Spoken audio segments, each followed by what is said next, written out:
বিশ্ব স্বাস্থ্য সংস্থা গবেষণা করে দেখেছে মানুষের শরীর থেকে একবারে যেই পরিমাণ নাপাক পানি বীর্য নির্গত হয় তার পরিমাণ হচ্ছে 3.7 মিলিমিটার।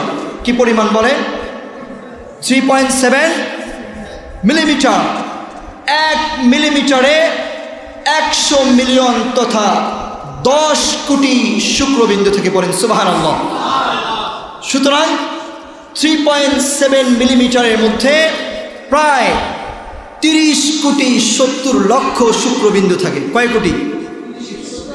একবার মানুষের শরীর থেকে যে বীর্য নির্গত হয় ওই বীর্যের মধ্যে 30 কোটি 70 লক্ষ শুক্রবিন্দু থেকে পড়েন সুবহানাল্লাহ।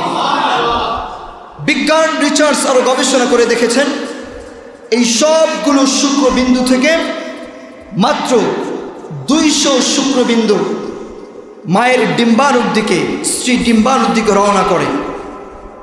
মোবাইলে সার্চ করে দেখবেন শুক্রবিন্দু মাছের মতো লম্বা দেখা যায়।